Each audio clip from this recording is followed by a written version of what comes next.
ট্রেনিংটা নিয়ে একজন শিক্ষার্থী কি করবে আসলে শিখে তার প্রফেশনাল লাইফে তার এডুকেশন লাইফে যে হোয়াট এভার ইট ইজ কি কাজে আসবে।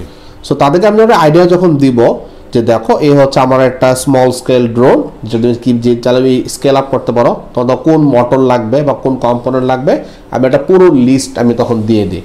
তখন যেটা হয় তখন তাদের যে ধরনের রিকোয়ারমেন্ট দরকার, তারা যেমন লোড ক্যাপাসিটি তারা করতে চায়, তারা সেই মোতাবেক নিজের মতো ড্রোন ডিজাইন করে তারা ডেভেলপ করতে পারে। তার মানে তাদের রিসার্চ যে ক্রাইটেরিয়া সেই মতো তারা নিজেদের ড্রোনকে খুব সুন্দর মডিফাই করে ফেলতে পারছে।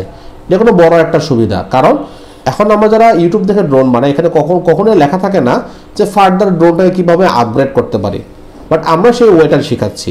শুধু তাই না, এখানে ড্রোনটাকে আমরা ম্যানুয়ালি উড়াচ্ছি, এটা কোনো অটোনোমাস উড়ানো যাবে, এটা দিলে কম্পিউটার দিয়ে উড়ানো যাবে। চাইলে এখানে একটা ফ্লাইট প্ল্যান দিয়ে দিলাম, সেটা পুরো এলাকা সে নিজের মতো করে ঘুরে চলে আসবে।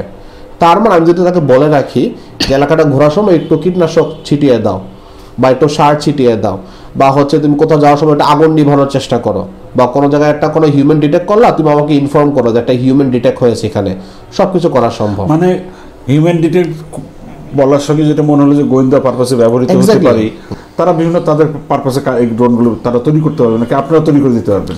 আমরা এখানে তৈরি করে দিতে পারবো, কিন্তু যারা শিখবে তারা এই কাজগুলো করতে পারবে ইনশাল্লাহ।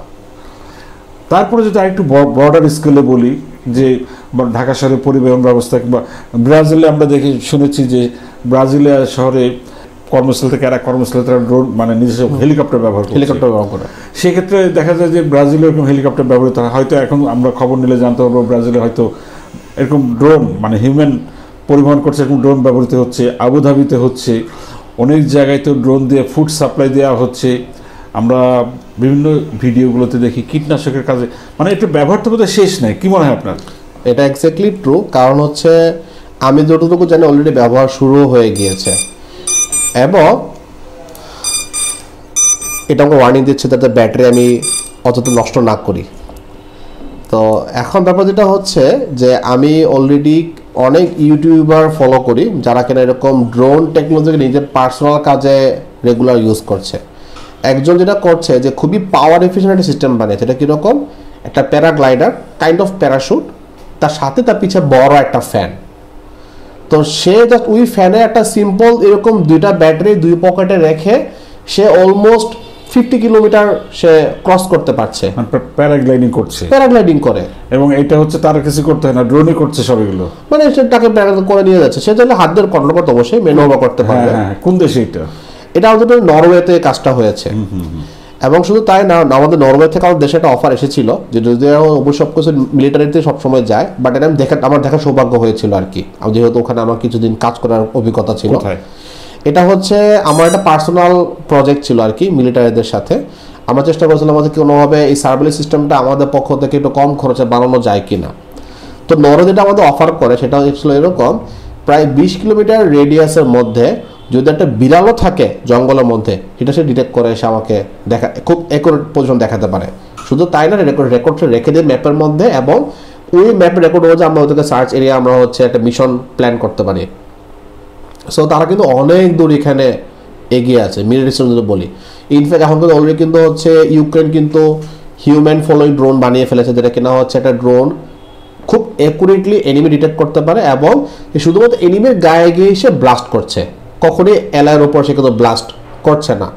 তো এখানে কিন্তু আপনি যেটা মনে করি এটা শুধু একটা আমি মিলিটারির কথা বলছি বা ওয়ারফেয়ারের কথা বলছি, সেটা ছাড়া আরও অন্যান্য ইউজ এখানে অলরেডি চলে আসছে। আমরা এখন হিউম্যান ক্যারিং ড্রোন আমরা হচ্ছে দেখতে পাচ্ছি, যদিও এক্সপেরিমেন্টের পর্যায়ে আছে। এবং হিউম্যান ক্যারিং ড্রোনের সবচেয়ে সমস্যা যেটা হচ্ছে প্রচুর পাওয়ার কনজিউম হয় এবং এটা হচ্ছে বেসিক্যালি ফ্লাইট টাইম একটু শর্ট।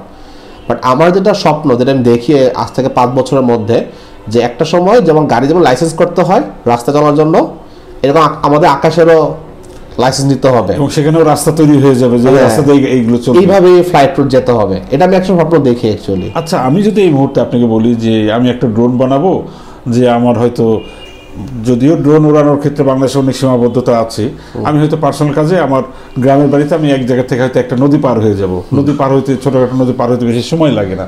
মানে আমার প্রশ্নটা হচ্ছে একজন হিউম্যান ক্যারিয়ার ড্রোন যদি 80 কেজি বহন করতে পারে এরকম একটা ড্রোন আপনাকে বানাতে বলি, কেমন খরচ হবে? যেটা আমার এখন আমি অলরেডি এরকম একটা এস্টিমেট আগেও করা হয়েছিল, সেক্ষেত্রে আমার এস্টিমেট ছিল প্রায় 47 লক্ষ টাকার মতো, যেখানে আমাদের আসলে ইম্পোর্ট কস্ট, আমাদের ট্যাক্স সব কিছু মিলে করা হয়েছিল। এবং দুঃখের ব্যাপার হচ্ছে এটাই যে আমাদের দেশে কোনো মোটর ডেভেলপমেন্ট কোনো ল্যাব অ্যাকচুয়ালি নাই।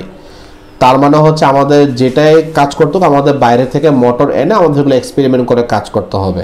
এখানে হয়তো আমি 4টা মোটর লাগালাম, আমি হয়তো এখানে এখন 8টা 10টা 12টা বা 16টা মোটর লাগিয়ে হয়তো আমি একটু আরেকটু লোড ক্যাপাসিটি বাড়াবো, বা আমি আরেকটু বিগার মোটর আমি হয়তো ইউজ করবো, সেই ধরনের কাজ করার সুযোগ আমার এখানে আছে।